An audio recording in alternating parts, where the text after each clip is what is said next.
the skill definitely matters, but I mean, there's times I see some of the most skilled fighters, but there's a lot of them that are promoters and managers that are out there to take advantage of fighters, and I think it happens a lot. People might think BKFC is brutal and everything, but I'm going in there to try to not get hit. Yeah, you know, right. I can kick you in the face, I can elbow you. None of those have pads on them. Right. I can elbow you harder than I can punch you.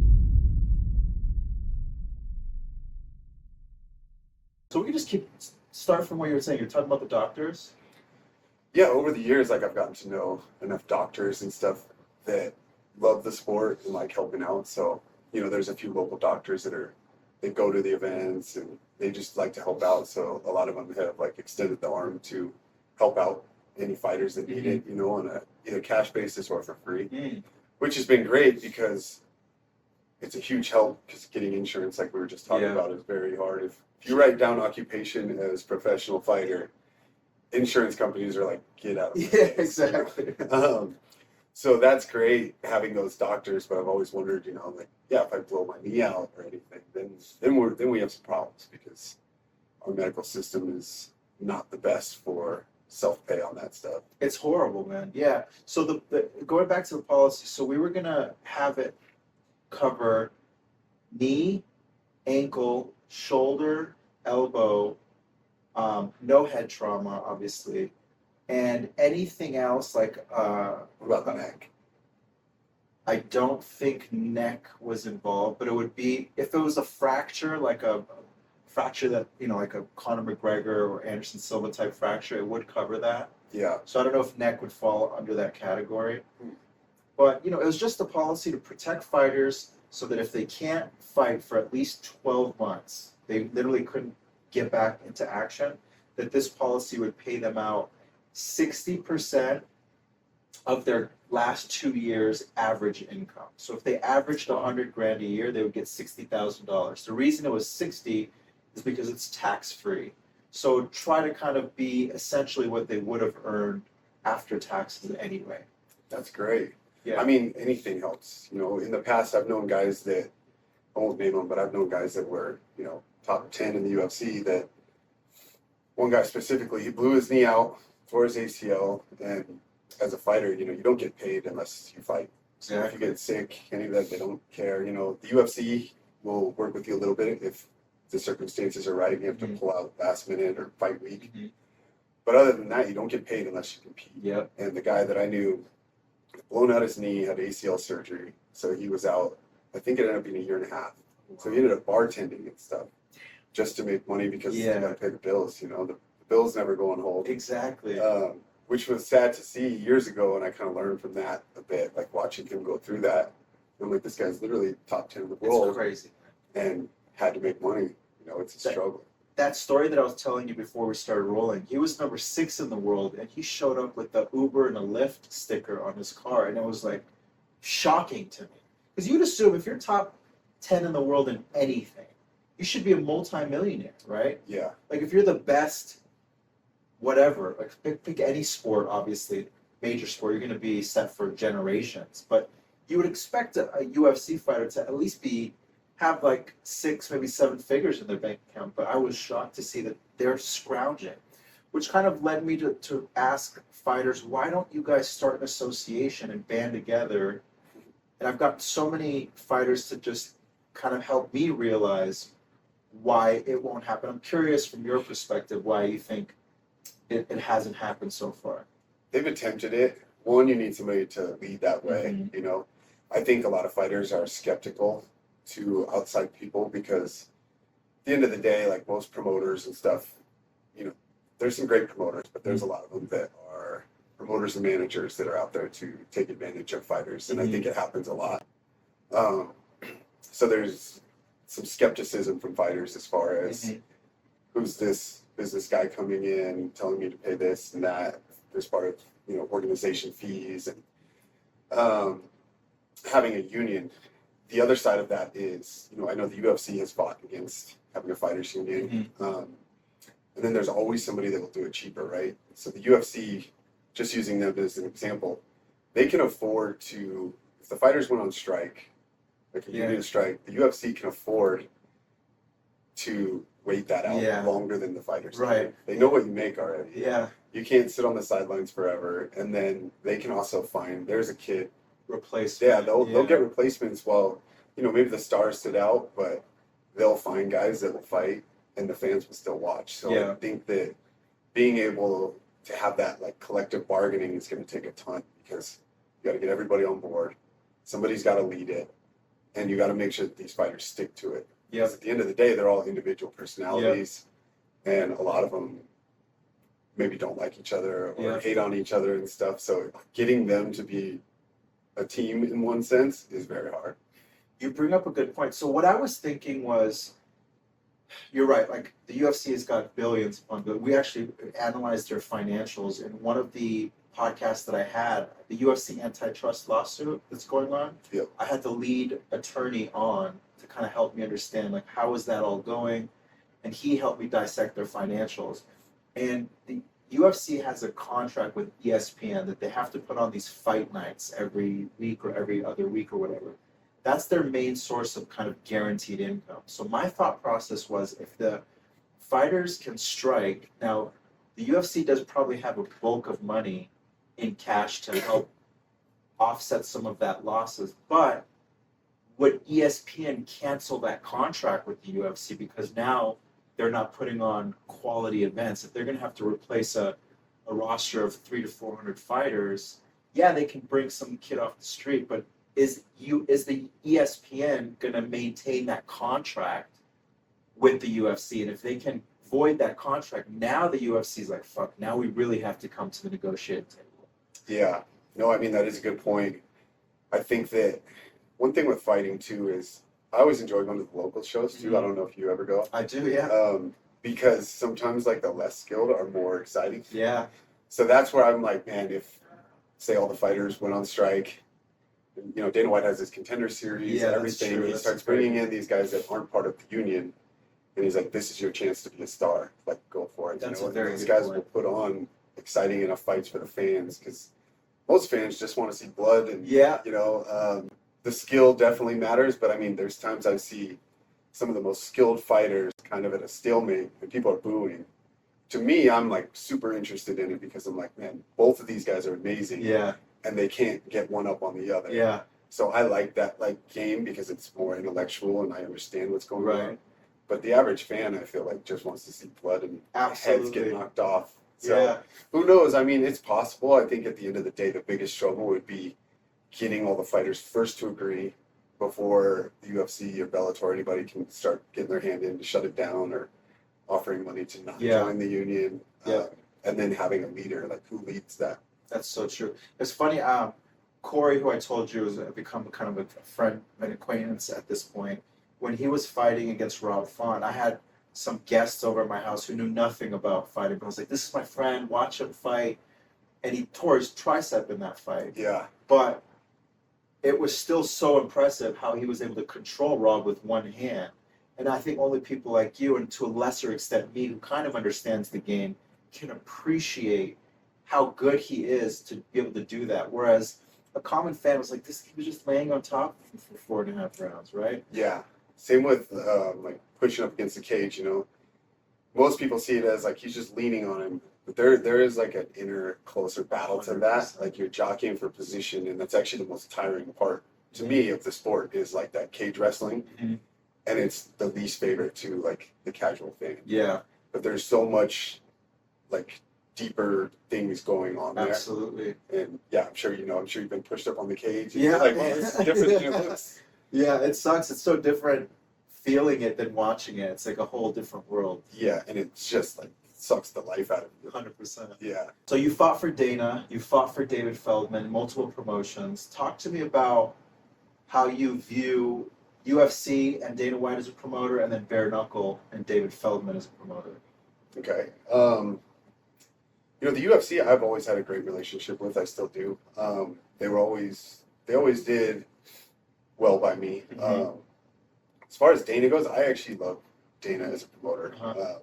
It might go against, I feel like he gets a lot of hate out there. Yeah. But one thing that I always really respected about him is kind of, where you stand, and I'm not going back to the UFC, so it's not like I'm trying to Right. kiss his ass and Yeah. get back. But he was just always very like dead honest. Uh-huh. You know, he wouldn't bullshit you. I don't know if I can say that on here or not. You can say whatever you want. Okay. So to me, I always respect that because I would rather know the exact truth of what you think than like sugarcoat it. Sure. You know, can the fighter pay me more? Yeah, for sure. Yeah. But as far as the UFC as an organization, they were great at like handling medicals. Very organized, very on top of everything. To me, you know, fight week, they treated you great. I mean, they have so many people working for them. Anything you need fight week, they will take care of. So it was like a real experience compared to just about any other show out there. Being able to be in the UFC and see how they conduct it, you can see how they are the pinnacle of the sport. But yeah, I mean, of course, we all want to make more money. Right. We always do. Can things be better? Yes, but when you go from the UFC to local shows, regional shows, other countries, there's nobody that compares to Really? the like service that they give you. Interesting. Yeah. What other like major promotions have you done MMA for? Is it just the UFC? I fought for PFL. As PFL? well. Yeah. So they don't compare. Like Fight Week, they're not on top of their shit like as the UFC is. PFL was a little bit scattered. You know, for me, I was in their tournament.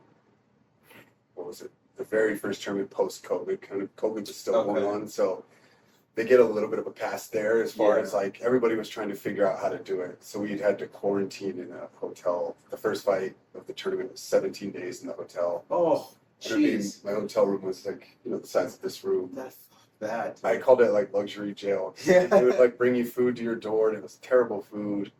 The circumstances were not ideal, but again, that was COVID, so that was like a pandemic. Everybody was trying to figure out how to just stay running. You know, of course. We had to do tests every day, even though we were in this bubble, they called it.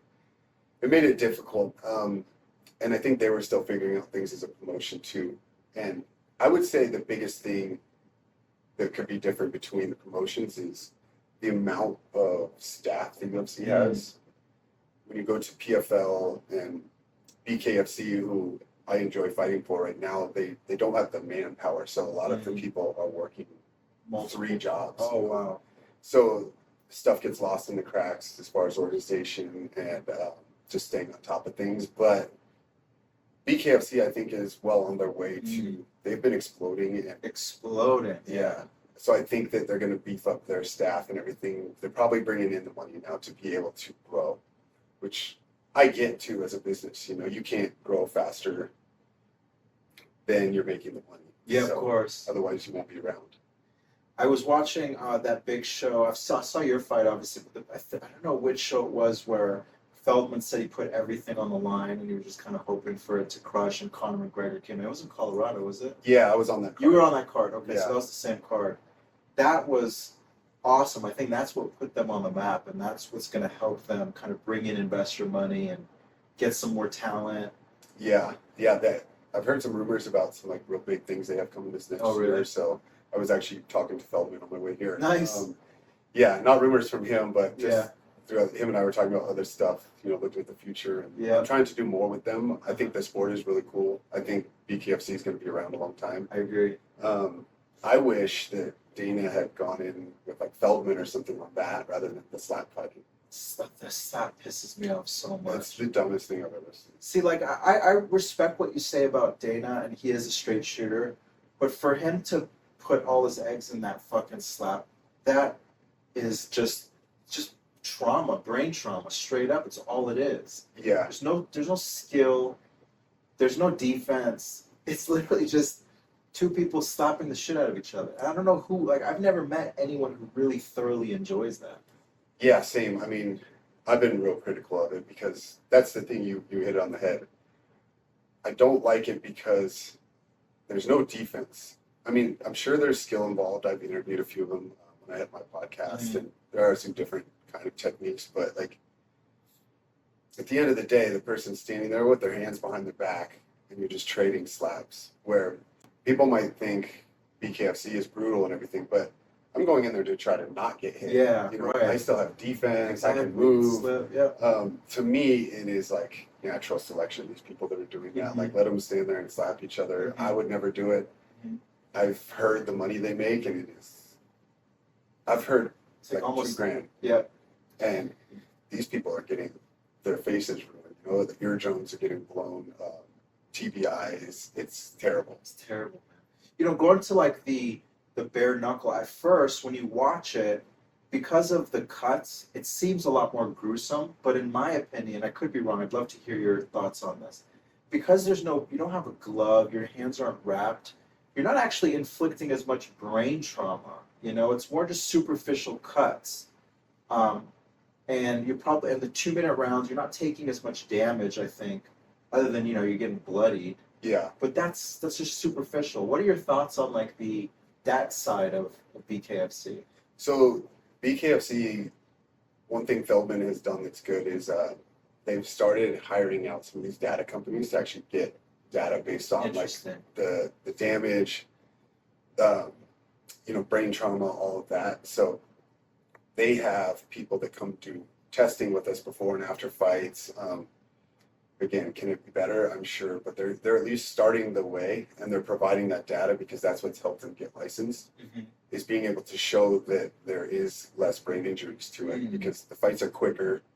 The cuts, I mean, cuts happen, right? I mean, I got cut in almost every single UFC fight. Win or lose, I got stitches. And then my argument to people whenever they say like, "Oh, it's so brutal, it looks so horrible," is in MMA, I can grab your head, I can knee you, I can kick you in the face, I can elbow you. None of those have pads on them. Right. I can elbow you harder than I can punch you. 100%.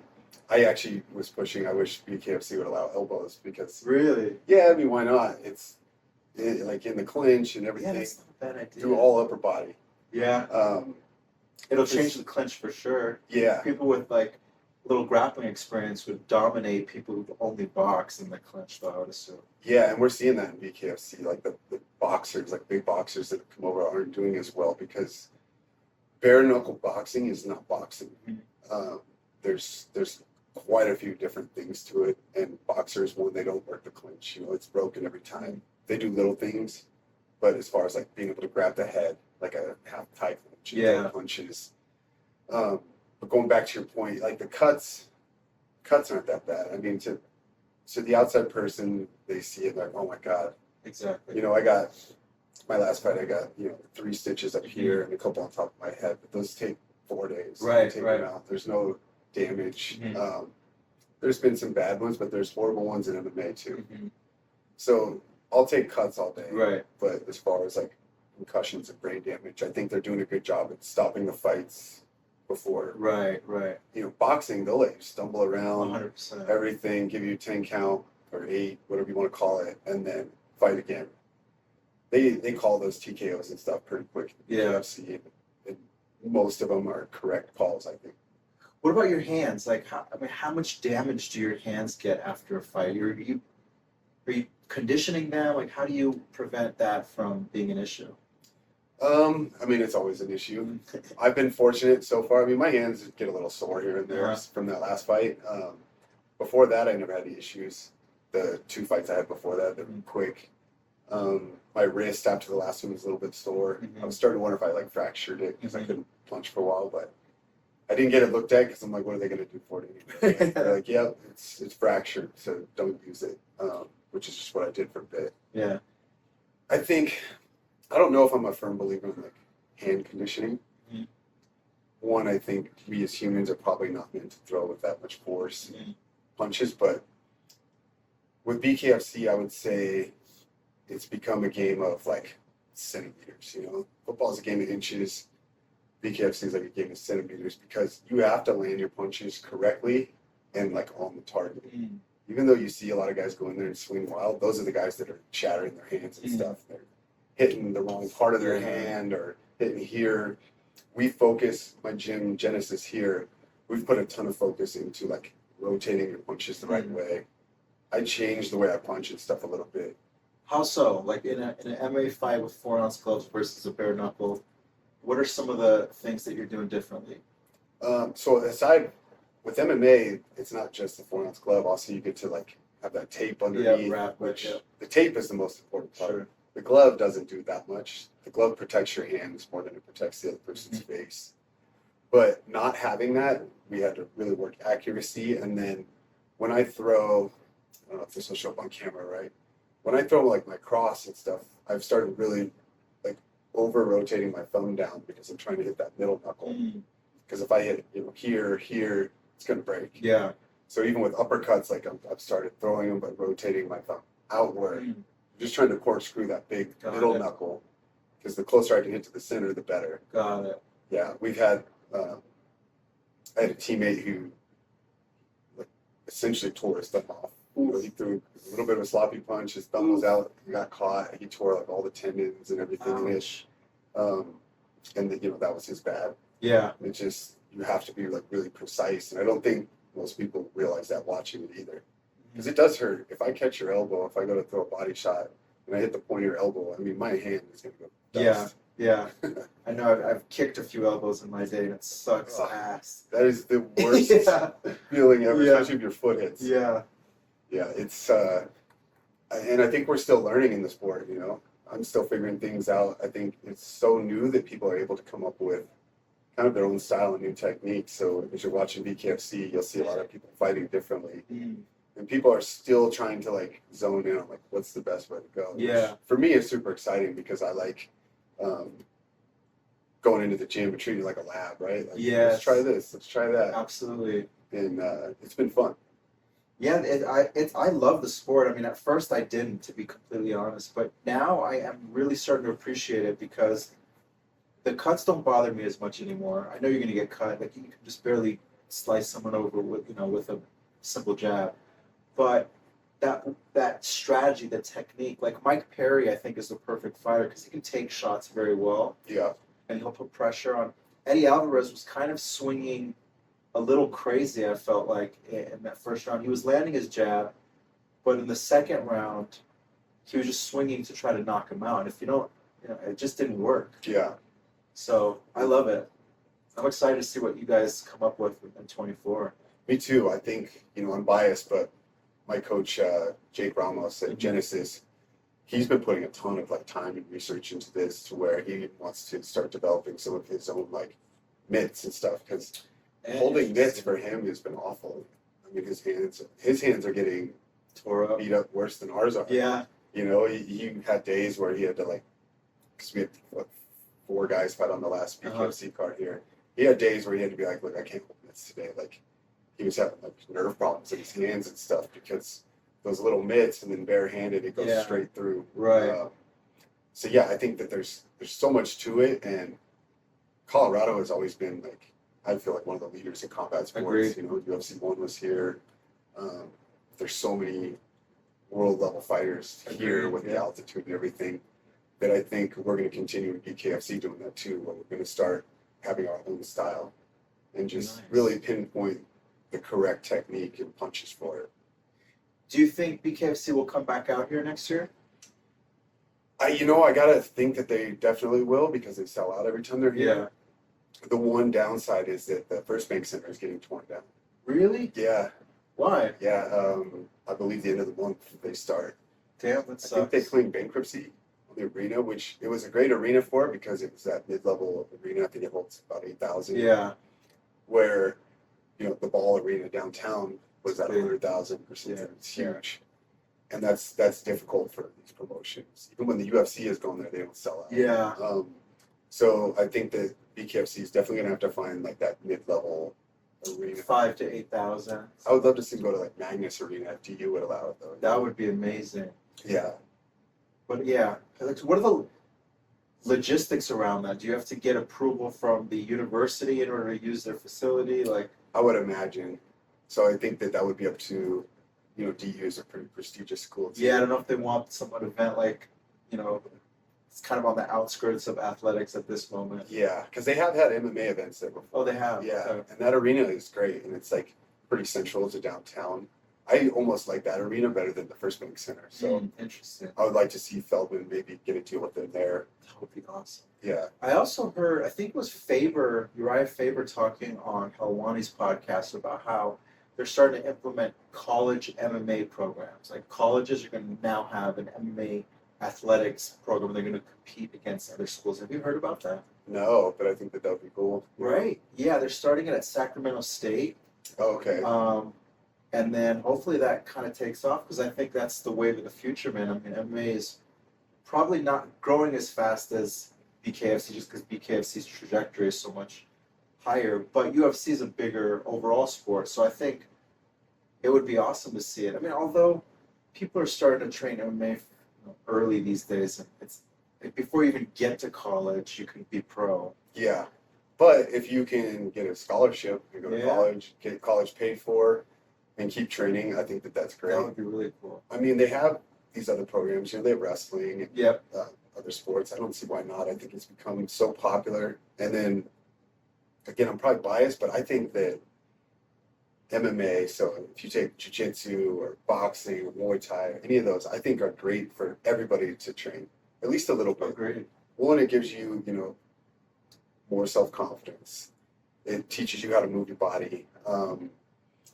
It teaches you like discipline. It's a very humbling sport, right? Oh, yeah. Because most people on the outside think like a lot of fighters are probably assholes. Yeah. And I'm sure you've met enough of them now where people that get to be around fighters are like, you guys are some of the nicest 100%. people ever. Yeah. That's because we get beat up by somebody every day, I mean, I've trained with world champions, and there's somebody in the gym that beats them up certain days, Yeah. And maybe you've never heard of that guy, but these champions aren't just like the king in every gym they go to because they need people to push them. Yep. And it's a humbling sport, which makes you, for the most part, not walk around with this crazy ego. And we fight each other every day. So when I go walking around, I'm not looking for fights. I'm tired from fighting already. I can attest to that personally. So I was a very athletic kid. I played soccer, football, basketball. I was pretty decent, like not to a professional level, but I would always just play. And I was also an asshole kid. I would always start fights with people just because I had an older brother who kind of checked me here and there, but I also had never, been in an actual fight where after a punch or two it gets broken up to be really tested. And I was just getting into fights consistently up until I was in my early 20s. Luckily, nothing ever catastrophic happened. Yeah. But I started training Muay Thai at 33 is when I actually started training. And by 34, 35, I started sparring. And like you said, get your ass beat by an actual, even low-level amateur, or just a really good hobbyist. And it checks you. And from that moment on, I'm the same way. If someone wanted to fight me, even if I could beat their ass, I would rather not even get into that situation because I've been taught humility and discipline and being a true martial artist, if you will. Yeah. So I think anyone who's kind of a dick like I was prior, get your ass into the gym, whether it's jiu-jitsu, boxing, Muay Thai, anything that, exactly what you said, helps you move your body, trains you. Yeah, I mean, I'm a happier person all around when I'm training. Same. I can tell when I haven't been training for a bit, and maybe I take a couple weeks off because I've got too much going on or whatever. I do get a little bit more edgy. I feel like, even my girlfriend knows that I need to go to the gym and get some energy out. Because I'm also I would be willing to bet most MMA fighters are at least slightly ADD. That's why we're hyper people, somewhat aggressive, but getting that energy out. Just I think most of my friends that were big wrestlers, their parents put them in wrestling as kids because they were just so crazy. This kid needs something to wear them out. Exactly. I feel like that's me as an adult. So. Yeah, same here, man. No, you're not. I think just, it doesn't have to technically be, one of the sports, as long as you have some sort of activity. Some people like to go on long runs or go skiing or whatever. But if I don't work out, I love to train, but I just don't have the time to go into the gym and get partners at my level. So if I just go, run or lift a weight or just do something to exhaust myself, I'm a better husband, a better father, better businessman. Yeah, it helps with everything. Even everything. Work, I'm sure you get this with your day job and everything is sometimes you can't focus, And then when I come to realize when it happens to me, rather than trying to force it, you know, trying to make things work at my regular job, I'll go to the gym. Then I come back and I'm like completely refocused. Then I can like wrap my head around like what I need to do. Yeah. And I think that I'm happy that I'm like that because that's going to keep me, you know, at least involved in some kind of fitness forever. But it's great for like your mental health. It's great for, you know, being in shape, you know, physical, all of that. I mean, you don't have to go and spar, and people listening to this, like, if you're not a fighter and you go to one of those gyms, you don't have to fight people. Yeah. That's the biggest question we get at the gym. People, when they walk in day one, in their eyes, they think as soon as they walk in there and they're like, I want to train here, then you go straight to like fighting people. Yeah. And that they're going to get beat up and then they're nervous to come in Right. there. If that happens, you're at the wrong gym. I agree. There's nothing wrong with going and just doing bag work, pad work, you know, maybe jiu-jitsu. But if, you know, personal contact is not a thing for you, bag work and hitting mitts is something I'll do forever. Yeah, me too, man. I would rather do that than run. Yeah. It's a great workout. It's great, like, full body workout, you know, and it helps clear my mind. I call it therapy. Yeah. Bag work, I put in AirPods and I'll hit the bag for an hour, you know, it's just Same hard. here, man. And then I feel great after. Same here. I've got a heavy bag in my garage, and I love if I can find someone to hold mitts for me. Or even like, I learned the hard way sparring. I signed up for an amateur fight one time, and my first week in training camp, I was sparring with some young kid who, you know, I thought we had an agreement, like no crazy shit, right? Yeah. But he ended up doing like a spinning wheel kick and broke my rib. Oh. I had to pull out. But now, whenever I spar, I just tell people, listen, I'm just here, let's just do tech spar. I'm not trying to hurt you, but I enjoy sparring, so I just want to get that. So I think it's so important. The ego has to go aside. If you want to spar with someone, just tell them, like, we're going to have fun and just help each other grow and be cognizant that we're not trying to hurt each other. Yeah. That's a big thing that comes with experience, I think, because I actually, in the gym, like, I think I spar pretty much lighter than everybody at the gym. When most people, like, you know, newer people in there will come maybe to the pro class, like it's their first time, and they're scared and they think I'm gonna like kill them. Yeah. They'll be like, hey, like, I'm new, take it easy. I'm like, don't worry, I spar lighter than everybody here. Yeah. I might not even hit you this round. Right. But I'll work my defense. Or whenever I train with people that are lower level than me, I just pick things that I want to get better There at. you go. And that might be letting them throw on me the whole time and I'm working move my head or blocking. And then I'll like tap them back. I think there's a time and a place for hard sparring. Like if you're getting ready to fight, like you need to feel that feeling. Sure. But the later I get in my career now, I don't have those like gym wars and stuff anymore like I used to, because I'm trying to save what I have for making money. You know, I don't get paid in the gym. Right. There's times, you know, like emotions will get high. You know, we'll throw down with some training partners, and then the next round we're like, man, it's tiring. You know, and like let's tone it down. But it's still, we all have egos. You know, and those have to get checked sometimes. I'm guilty of it. And yeah, I mean, I think finding the right people to train with is good too. And there's more and more fighters coming out like Max Holloway that's like, I don't spar anymore. Exactly. Cowboy Cerrone near the end before he retired. Didn't spar anymore. Tech sparring, like, I like doing. But do I need to like try to drop you? Do you need to try to knock me out? Not really. You know, Sanchai's like methodology of sparring is very playful, and he does it often. I love that. And I think you could still work on your timing and your technique, like you said. Work on defense. But you have to get to a certain level even to be able to say, okay, I don't really need to spar anymore, because you have to feel that feeling. I've only felt that feeling probably twice. And it's a scary feeling to have, but in order to go into a fight, you need to have felt, you know, someone try to take your head off. You have to have that adversity a little bit. Otherwise, if you just tech sparred, light sparred, and then went into a fight and had never sparred hard, as soon as things go, it's chaos in the fight. Like fighting is kind of like organized chaos. I always say whoever can control the chaos is the one that will win. Because there's an art to that, right? But yeah, if you've never felt that, then it's like deer in the headlight. Deer in headlights too. So for sure, time and a place. But it doesn't need to be all the time. I still tell the younger guys at the gym all the time, like, what are you doing? Like, I see you 4 times a week sparring and trying to kill each other. It's always the smaller guys too. You don't see the heavyweights do it as much because they're like, I don't want it back. Yeah. But something about like 155 and below, every gym I've ever been at, those guys try to kill each other. Yeah, I see it too. Man. Yeah. So talk to me about maybe you can't kind of divulge too much, but what are you seeing on the horizon with BKFC that's got you so excited? I think just like getting bigger, so they're becoming more notable, right? The fan base is getting bigger, the money is getting better for the fighters, and then they're starting to expand to like other countries, and they just got legalized, I think, almost in every state. Nice. I'm pretty sure. Nice. I mean, if slap got fucking legalized in California, that was shocking. So that's one thing.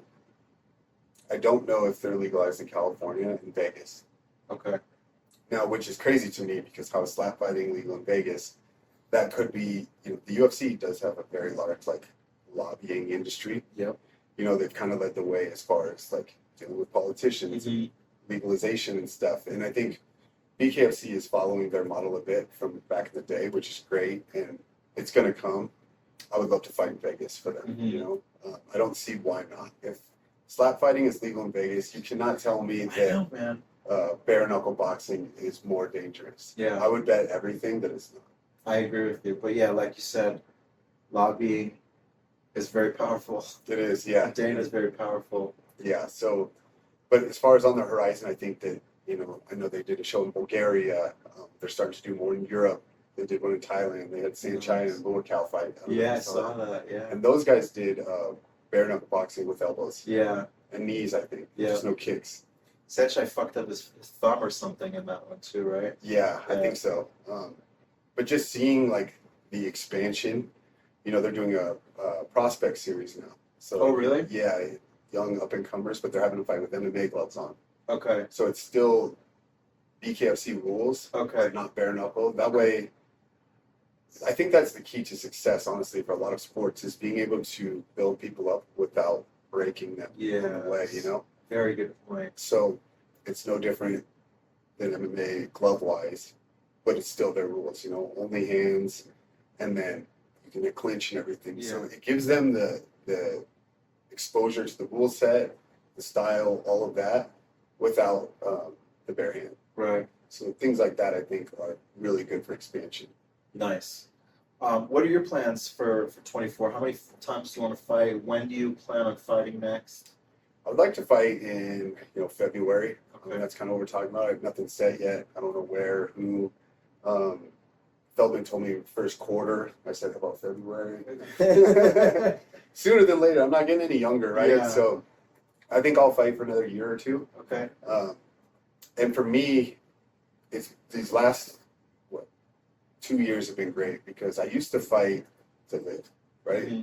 And then now I've been able to be pretty smart with my money, and I've always worked outside of fighting. And now I'm not fighting because I need the money. I'm fighting because I want to. Nice. But I'm using that money to try to invest in my future so that I have things rolling. I don't want to hit that point where I'm like, okay, I'm done fighting. Now what do I do? Right. I want them to overlap. Absolutely. I've been figuring it out as I go as far as like financial literacy, being able to take care of myself, all the things that come in with being an adult that you never learn. Because when I started fighting, let's say the UFC, you're an independent contractor, right? So my mom helped me do taxes growing up with like jobs and everything, but she didn't know anything about being like an independent contractor, 1099, right? Getting an accountant, what you can write off, this and that. People in my family always had just salary jobs that, W-2, you get a tax return at the end of the year. So my first year in the UFC was like an eye-opener when I hired an accountant. And that meeting at the end of the year, I will never forget because it was like, you need to write this check for taxes. And I was like, what do you mean? I don't get a return. Right. Nobody ever really taught me these things, which I think would be great, but also learning the hard way always works for me. So, because then I never forget. If everything's handed to you, of course, respect it. But I think that I would like to see the UFC, BKFC, people like yourself come in and even do like summits or seminars. I know the NFL does it, they bring in people that know about managing money and they teach the guys a little bit. Yeah. The problem with that is if you start teaching these guys how to manage their money, they might not fight as long. You maybe, They yeah. might be, some of these guys might be retiring by 30. Maybe. And be like, I'm out. The UFC's like, no, you've got, 5 more years they want out of you. Right. I don't know that that's like their worry, but you think if guys put away this money and invest it the right way, they don't have to fight. Yeah. Anymore. My thoughts, and I was thinking of doing a video on this just because I've sat down with enough fighters. I think there's a few main things fighters should focus on. A, obviously set up an LLC, funnel all your expenses through there so that you don't get hit with that big tax bill. Try to write off everything related to your craft or your duty. Yeah. Next is invest while you're making that money, whether it's in real estate, stocks, a business that you're passionate about. You have to invest early because if you have the benefit of being a young fighter, the power of compounding in your 20s as opposed to in your 50s is magical. Yeah. The next thing is take advantage of the platform that you're given. You're in front of thousands, millions of people, whether it's the UFC, BKFC, and build up a following. Unfortunately, we live in the world of social media where you have to kind of have social media to make it in most businesses, but take advantage of the platform that you're given to the best of your abilities. Like one person that really stands out to me is Sean O'Malley. Before he was even a champion, the guy was a multi-millionaire just because he was taking advantage of his social media platform. Yeah. Now that he's a champion, he's probably set for generations. And I know he likes to invest in real estate. He's fairly smart with his money, although he's been spending a lot on different cars. But I think he has the ability to do that just because he's making so much of it. So as a financial advisor, that would kind of be the foundational plan that I would recommend for fighters to implement in their careers. Yeah. I mean, I've learned that along the way, and I wish I could go back and start my 401k and everything, in my 20s, right? Because you said compounding over the years. I've got it going now, but I wish I'd started it, 10 years earlier. Yeah. And it's just having to learn that along the way, running into people like yourself that are like, hey, you should do this. Because nobody teaches you that. No. I'm not talking any shit about like coaches and stuff, but at the same time, there's a lot of boxing coaches, MMA coaches. They don't come from money either. So I think my coaches always have my best interest, but I don't know that they knew those things either. Right. Where if I were to go and start coaching younger guys now, these are things even as a coach I would say. Like, I can't set it up for you, but you should hire somebody or talk to somebody like yourself. Mm-hmm. But start pushing these young guys to do that so that they can be taken care of later. Because how many times do we see guys retire and then a year or two later they're like, I'm back. They need that check, right? It's either, I always hope that they come back because like they miss it, they still got some in the tank. But I would bet 90% of the time these guys need that check. Yeah. And that's why I want to make sure, I want to go out on my own terms. Mm-hmm. But when I retire, not come back in my 40s or something and be like, God, I need this money. Right. So learning those things. And I think that your podcast, I think you have a chance to give some tips to these guys, if you're passionate about the fight game. Absolutely. Just these little tips you share. I mean, at the end of the day, it's up to you if you're watching this to do it. I think a lot of athletes are so used to people doing things for them. Yeah. Because there's always people that want to be around. Like, oh, I'll do this, I'll do that. Part of being an adult and everything is that you're going to have to do some of these yourself. Yeah. But you also benefit a lot from learning how to do it yourself. Because if you let somebody else do it, I can't tell you how many friends I have that had that buddy that wanted to invest their money but wasn't a professional and ended up stealing money from them or anything. So there's people out there that you can hire, Just get a basic accountant. Start there for sure, I know so many guys that don't even have an accountant or LLC. And I'm like, you're making hundreds of thousands of dollars a year. What do you mean you don't have an accountant? Like, it helps. Sure, you have to pay them, but it helps. Yeah, they pay for themselves. No one has ever, been like, I saved so much money, man. No one ever says, I regret saving all that money. Yeah. So do it when you're young, and then and when I say invest, it doesn't have to be with me, and because we generally just do stocks and bonds and some real estate.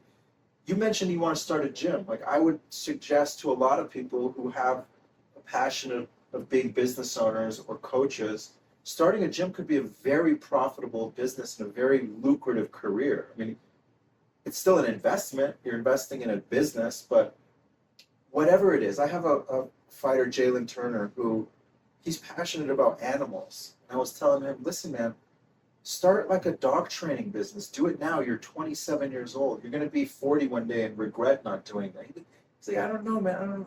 Like, you're passionate about it. You obviously love animals. Your fucking name is the tarantula. Yeah. You know, do this now. You're going to learn so much by the mistakes that you're making in your 20s. So you'll be 35, 40 one day. You'll have made all those mistakes. And now you maybe have a couple different business opportunities that are making you 6-7 figures a year. So just take action now. It'll pay dividends in the future. Yeah, absolutely. And I think any of these fighters, like you had said earlier, maximize on your platform, right? You're in front of millions of people, Yeah. hundreds of thousands of people, whatever. That's kind of my transition now has been into commercial real estate. So I'm working at a firm called Hoff and Lee here in Denver. Nice. But a big part of that was I started sitting down. I had met and become friends with a guy named Brandon Langowitz. Okay.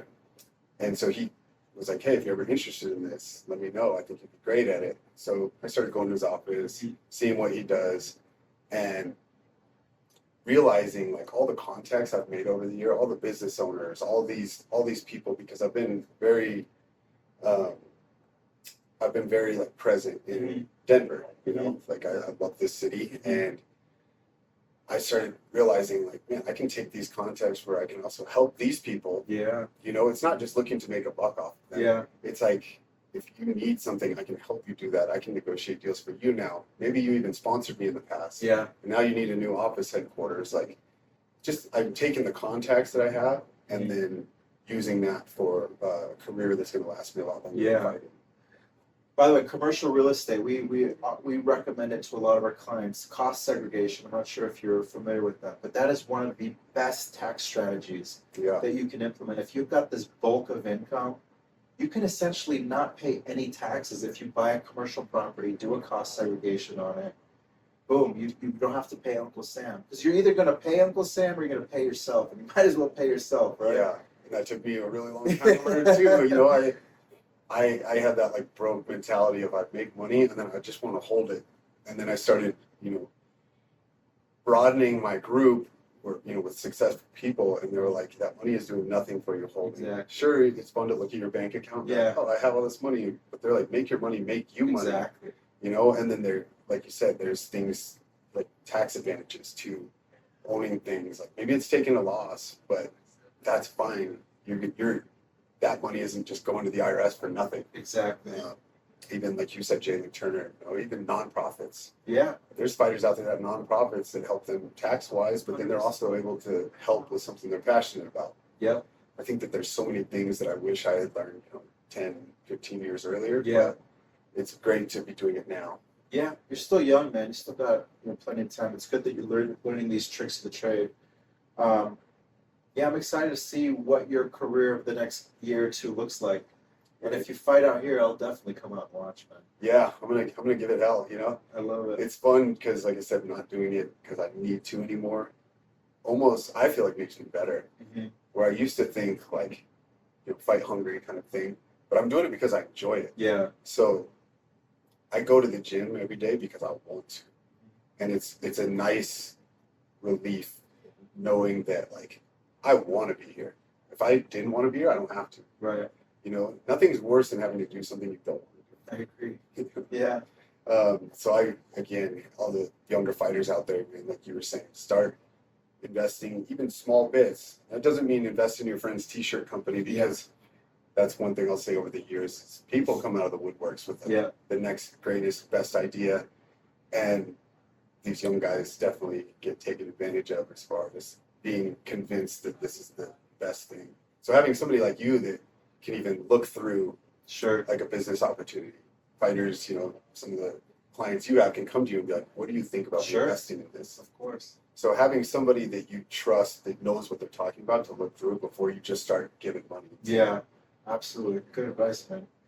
Well, Chris, thanks so much for coming on the podcast. I appreciate it. I look forward to your career, and please come back on after your next fight. Definitely, we're neighbors. So. All right, I love it. Cheers, my man. Cheers. All right, brother. Boom.